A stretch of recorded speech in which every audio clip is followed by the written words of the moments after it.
Hello everyone, achieve your goals में आपका स्वागत है। आज के इस वीडियो में मैं आपके लिए लाई हूँ बाल विकास में व्यक्तित्व टॉपिक से प्रश्न।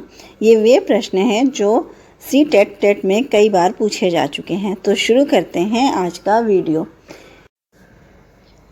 क्वेश्चन नंबर 1 है, पर्सनैलिटी शब्द निम्नलिखित में से किस भाषा के मूल से लिया गया है? ऑप्शन है ए लैटिन, बी अंग्रेजी, सी रोमन और डी जर्मन। किस भाषा से लिया गया है पर्सनैलिटी शब्द? लैटिन भाषा से लिया गया है, तो ऑप्शन ए हमारा सही होगा। क्वेश्चन नंबर 2 है, व्यक्तित्व व्यक्ति के भीतर उन मनोदैहिक गुणों का गत्यात्मक संगठन है जो परिवेश के प्रति होने वाले उसके अभूतपूर्व अभियोजन का निर्णय करते हैं। व्यक्तित्व की यह परिभाषा निम्नलिखित में से किसने दी है? ऑप्शन है ए N.L. मन, ऑप्शन बी जी ऑलपोर्ट, सी मार्टिन प्रिस और डी है E.G. बोरिंग। किसने दी है? किसने बात की है मनोदैहिक गुणों का गत्यात्मक संगठन है व्यक्तित्व? ये कहा है ऑलपोर्ट ने, तो ऑप्शन बी हमारा यहाँ पर सही होगा।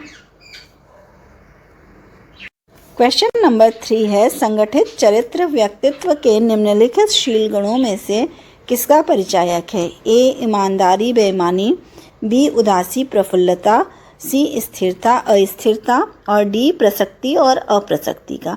संगठित चरित्र जो है वो व्यक्तित्व के किस शील गुणों का परिचायक है? स्थिरता और अस्थिरता का, तो ऑप्शन सी हमारा सही हो जाएगा।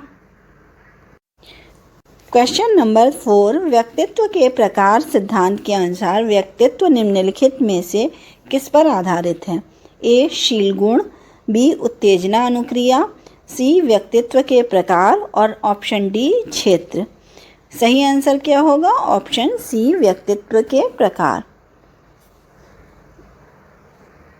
क्वेश्चन नंबर 5, मनोवैज्ञानिक कैटल ने ज्ञान प्रकार शील गुणों को निम्नलिखित में से किस प्रकार का माना है? ए सतही शील गुण, बी स्रोतशील गुण, सी ए एवं बी दोनों और डी इनमें से कोई नहीं। इसका सही आंसर क्या होगा? इसका सही आंसर होगा ऑप्शन बी स्रोतशील गुण। कैटल ने जो है वो शील गुणों को किस प्रकार का माना है? स्रोतशील गुण। क्वेश्चन नंबर 6 है, कैटल के अनुसार व्यक्तित्व के शील गुण निम्नलिखित में से किस प्रकार के हैं? ए सामान्य, बी अपूर्व, सी ए एवं बी दोनों और डी इनमें से कोई नहीं। कैसा माना है शील गुण को? अपूर्व और सामान्य दोनों माना है, तो ऑप्शन सी हमारा सही होगा, ए एवं बी दोनों। क्वेश्चन नंबर 7, बालकों के व्यक्तित्व को मापने की सर्वोत्तम विधि निम्नलिखित में से कौन सी है? ए प्रक्षेपण विधि, बी पेंसिल कागज विधि, सी व्यक्तित्व परिसूचियाँ और डी मनोविश्लेषण। बालकों के व्यक्तित्व को मापने की सर्वोत्तम विधि कौन सी है? प्रक्षेपण विधि, तो ऑप्शन ए हमारा यहाँ सही होगा। क्वेश्चन नंबर 8, व्यक्तित्व को पर्यावरण के प्रति अपूर्व समायोजन का निर्धारक कहने का तात्पर्य क्या है? ए व्यक्तित्व अलौकिक होता है, बी व्यक्तित्व चमत्कारिक होता है, सी व्यक्तित्व अपने अपने ढंग का होता है और डी व्यक्तित्व चयनात्मक होता है। तो यहाँ पे क्या सही आंसर होगा? सही आंसर होगा व्यक्तित्व अपने अपने ढंग का होता है। हर व्यक्ति का व्यक्तित्व अलग अलग होता है, ऑप्शन सी। क्वेश्चन नंबर 9, व्यक्ति के विभिन्न घटक या शील गुण एक दूसरे को प्रभावित करते हैं। व्यक्तित्व के इस उपागम को किस नाम से जाना जाता है? ऑप्शन है ए व्यवहार परक उपागम, बी गत्यात्मक उपागम, सी प्रकार उपागम और डी शील गुण उपागम। किस नाम से जाना जाता है? गत्यात्मक उपागम के नाम से, तो ऑप्शन बी सही होगा। क्वेश्चन नंबर 10, क्रैशमर ने व्यक्तित्व को कितने वर्गों में बांटा है? ए 5, बी 4, सी 2 और डी 6। कितने वर्गों में बांटा है क्रैशमर ने? 4 वर्गों में बांटा है, तो ऑप्शन बी हमारा सही होगा। क्वेश्चन नंबर 11, एंडोमार्फिक, मेसोमार्फिक, एक्टोमार्फिक रूप में व्यक्तित्व का वर्गीकरण किसके द्वारा प्रस्तुत किया गया है? ऑप्शन है ए ऑलपोर्ट, बी मॉर्गन, सी शेल्डम और डी क्रैशमर। किसके द्वारा बांटा गया है? शेल्डम के द्वारा। तो ऑप्शन सी हमारा यहाँ पर सही हो जाएगा। क्वेश्चन नंबर 12, अंतःस्रावी ग्रंथियां व्यक्तित्व को प्रभावित करने वाली कौन सी कारक हैं? ए सामाजिक, बी आनुवंशिक, सी सांस्कृतिक और डी उपयुक्त सभी। अंतःस्रावी ग्रंथियां व्यक्तित्व को प्रभावित करने वाली कौन सी कारक होंगी? आनुवंशिक होंगी। तो ऑप्शन बी हमारा सही हो जाएगा। क्वेश्चन नंबर 13, वेशभूषा, रहन सहन, आहार, धर्म, भाषा तथा रीति रिवाज इत्यादि व्यक्तित्व के कैसे निर्धारक हैं? ए जैविक, बी सांस्कृतिक, सी सामाजिक और डी मनोवैज्ञानिक। वेशभूषा और ये सब किस में आएंगे? सांस्कृतिक में आएंगे। भाषा, धर्म, रीति रिवाज, तो हमारा आंसर क्या होगा? सांस्कृतिक। ऑप्शन बी सही होगा। क्वेश्चन नंबर 14, मिनेसोटा बहुपक्षीय व्यक्तित्व सूची का निर्माण सर्वप्रथम किसने किया? ए पोर्टर एवं कैटल ने, बी गिलफोर्ड एवं जिमरमैन ने, सी हाथवे एवं मैककिनले ने और डी उपयुक्त में से कोई नहीं। इसका सही आंसर क्या होगा? मिनेसोटा बहुपक्षीय व्यक्तित्व सूची का निर्माण किसने किया सर्वप्रथम? हाथवे एवं मैककिनले ने। तो ऑप्शन हमारा क्या सही होगा? Option C. क्वेश्चन नंबर 15, स्याही धब्बा परीक्षण मूलतः किसने बनाया? ए रोजेनविक, बी रोटर, सी मार्गन और डी रोशा। स्याही धब्बा परीक्षण मूलतः किसने बनाया था? रोशा का स्याही धब्बा परीक्षण। तो ऑप्शन डी हमारा सही होगा, रोशा ने बनाया था। क्वेश्चन नंबर 16, लैटिन भाषा में पर्सोना का क्या अर्थ है? ए व्यक्ति, बी व्यक्तिगत, सी मुखौटा और डी अपूर्व। क्या है पर्सोना का अर्थ? मुखौटा होता है। तो ऑप्शन सी हमारा सही होगा। क्वेश्चन नंबर 17, व्यक्तित्व का सामाजिक अधिगम सिद्धांत किसने दिया था? ए बेंडूरा और वॉल्टर ने, बी डॉलर्ड और मिलर ने, सी कार्ल रोजर्स ने और डी युंग ने। किसने दिया था? बेंडूरा और वॉल्टर ने। तो ऑप्शन ए हमारा यहाँ पर सही हो जाएगा। क्वेश्चन नंबर 18, निम्नलिखित में से कौन व्यक्तित्व का प्रक्षेपी परीक्षण नहीं है? ए रोशा स्याही धब्बा परीक्षण, बी टीएटी, सी शब्द साहचर्य परीक्षण और डी 16 पीएफ परीक्षण। कौन सा प्रक्षेपी परीक्षण नहीं है व्यक्तित्व का? 16 पीएफ परीक्षण। ऑप्शन डी सही होगा। क्वेश्चन नंबर 19, व्यक्तित्व के संगठन का स्वरूप है? ए सामाजिक आर्थिक, बी मनोवैज्ञानिक शारीरिक, सी सामाजिक राजनीतिक और डी मनोवैज्ञानिक आध्यात्मिक। इसका सही आंसर क्या होगा? ऑप्शन डी मनोवैज्ञानिक आध्यात्मिक व्यक्तित्व के संगठन का स्वरूप है। क्वेश्चन नंबर 20, 16 पीएफ का प्रयोग किसके मापन हेतु किया जाता है? ए सृजनात्मकता, बी अभिरुचि, सी व्यक्तित्व और डी दबाव। किसके लिए मापा जाता है? व्यक्तित्व को। तो ऑप्शन सी हमारा यहाँ पर सही हो जाएगा। क्वेश्चन नंबर 21, व्यक्तित्व के मूल्यांकन हेतु प्रयुक्त शब्द साहचर्य परीक्षण विधि का प्रयोग जुंग द्वारा किस वर्ष में किया गया? ए 1912 में, बी 1922 में, सी 1848 में और डी 1910 में। कब किया गया था जुंग द्वारा साहचर्य परीक्षण विधि का प्रयोग? 1910 में। तो ऑप्शन डी हमारा सही हो जाएगा। क्वेश्चन नंबर 22, रोशा स्याही धब्बा परीक्षण जो व्यक्तित्व का मूल्यांकन करने के लिए इस्तेमाल किया जाता है का विकास किया? ए आइजैक ने, बी आलपोर्ट ने, सी हरमन रोशा ने और डी जीन पियाजे ने। किसने किया था रोशा स्याही धब्बा परीक्षण का? नाम में ही है रोशा, रोशा ने किया था, इसीलिए उसका नाम रोशा स्याही धब्बा परीक्षण पड़ा। तो किसने किया था? हरमन रोशा ने किया था। Option C. क्वेश्चन नंबर 23, व्यक्तित्व विकास की अवस्था है? ए अधिगम एवं वृद्धि, बी व्यक्तिवृत्त अध्ययन, सी उपचारात्मक अध्ययन और डी उपयुक्त में से कोई नहीं। व्यक्तित्व विकास की अवस्था क्या है? अधिगम एवं वृद्धि। ऑप्शन ए सही होगा। क्वेश्चन नंबर 24, बहिर्मुखी प्रवृत्ति के व्यक्ति होते हैं? ए सामाजिक एवं मित्रतापूर्ण व्यवहार, बी तनाव मुक्त, सी ए एवं बी दोनों, डी उपरोक्त में से कोई नहीं। तो कैसे होते हैं बहिर्मुखी व्यक्ति? सामाजिक एवं मित्रतापूर्ण भी होते हैं और तनाव मुक्त भी होते हैं। तो ए और बी दोनों होगा, ऑप्शन सी हमारा सही होगा। क्वेश्चन नंबर 25, व्यक्तित्व स्थायी समायोजन है।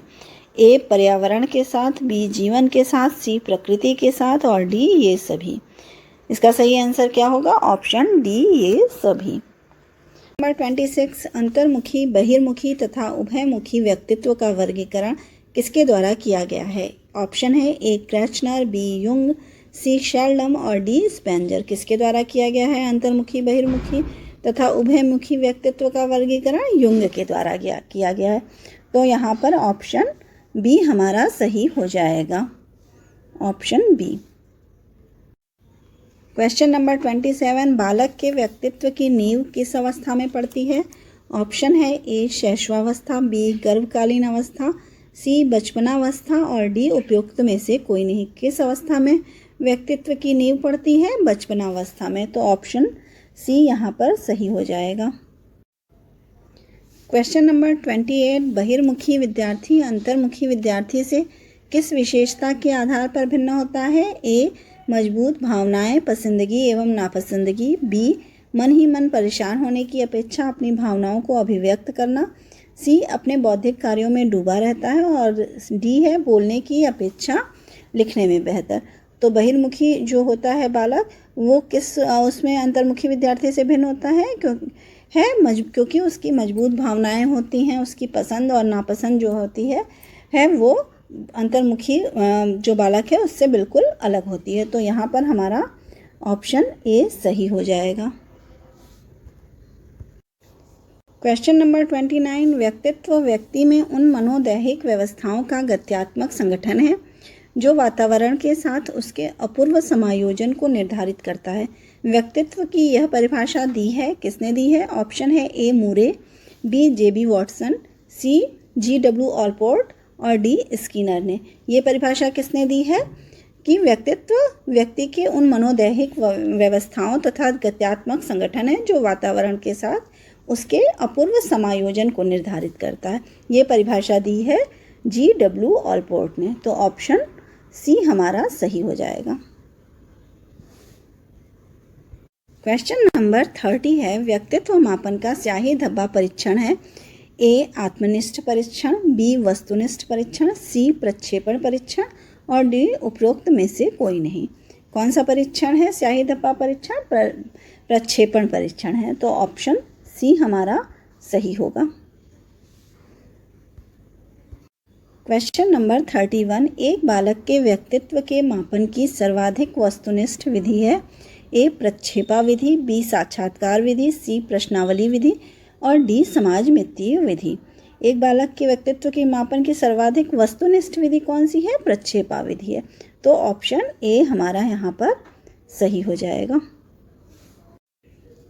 क्वेश्चन नंबर 32 है, निम्नलिखित में से कौन सा कारक बालक के व्यक्तित्व विकास को प्रभावित करता है? ए आनुवंशिकता, बी भौतिक वातावरण, सी सामाजिक वातावरण और डी उपरोक्त सभी। तो क्या व्यक्तित्व विकास को प्रभावित करता है? आनुवंशिकता भी करता है, भौतिक वातावरण भी करता है और सामाजिक वातावरण करता है। तो हमारा आंसर क्या हो जाएगा? उपरोक्त सभी, ऑप्शन डी सही होगा। क्वेश्चन नंबर 33 है, किस परीक्षण में 10 मसी लक्ष्य या स्याही धब्बे होते हैं? ए रोशा परीक्षण, बी 16 PF, सी EPQ और डी MMPI। किसमें होते हैं 10 मसी लक्ष्य स्याही धब्बे? तो इसका सही आंसर क्या होगा? रोशा परीक्षण, ऑप्शन ए यहाँ सही होगा। रोशा परीक्षण में 10 मसी लक्ष्य होते हैं, 10 स्याही धब्बे होते हैं। क्वेश्चन नंबर 34, व्यक्तित्व एवं बुद्धि में वंशानुक्रम की। ऑप्शन है ए नाम मात्र की भूमिका है, बी महत्वपूर्ण भूमिका है, सी अपूर्व में भूमिका है और डी आकर्षक भूमिका है। तो व्यक्तित्व एवं बुद्धि में वंशानुक्रम की क्या भूमिका है? नाम मात्र की भूमिका है, option A.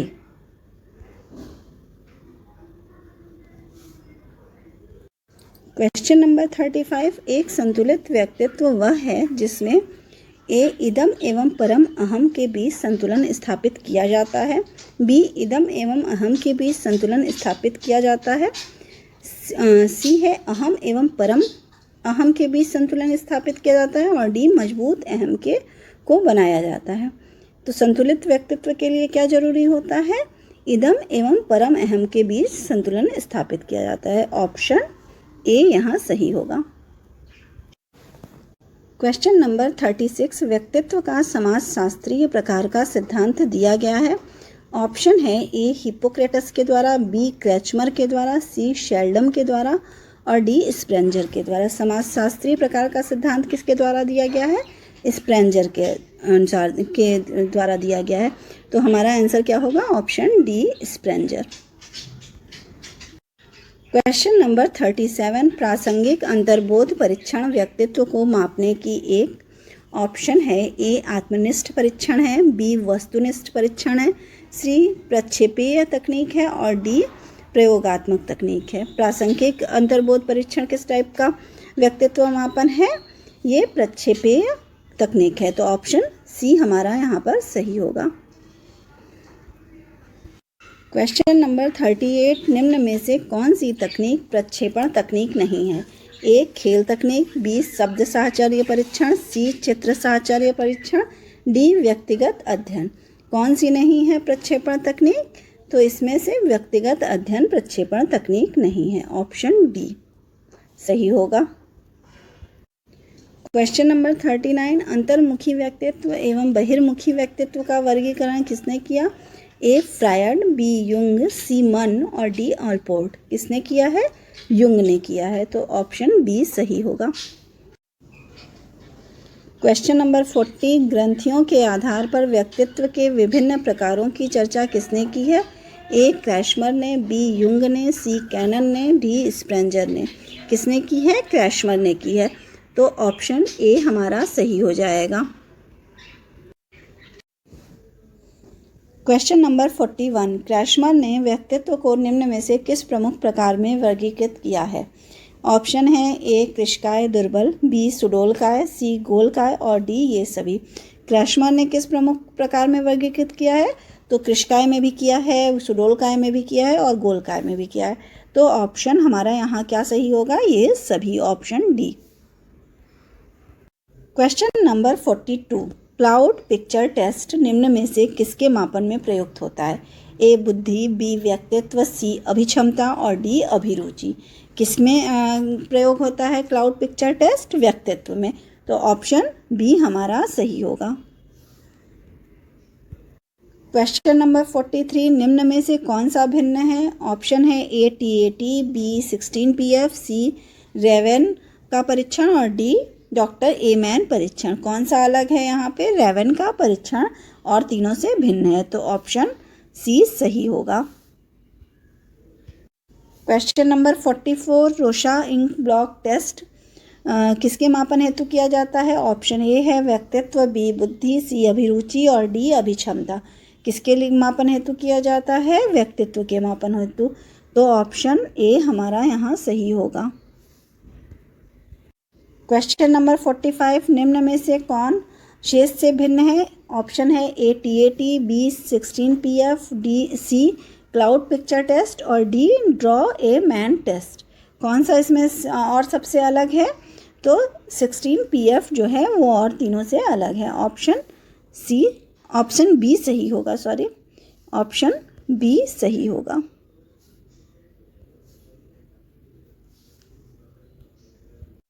Question number 46, TAT द्वारा बनाया गया था। ए रोशा, बी ऑलपोर्ट, सी मैस्लो और डी मूरे।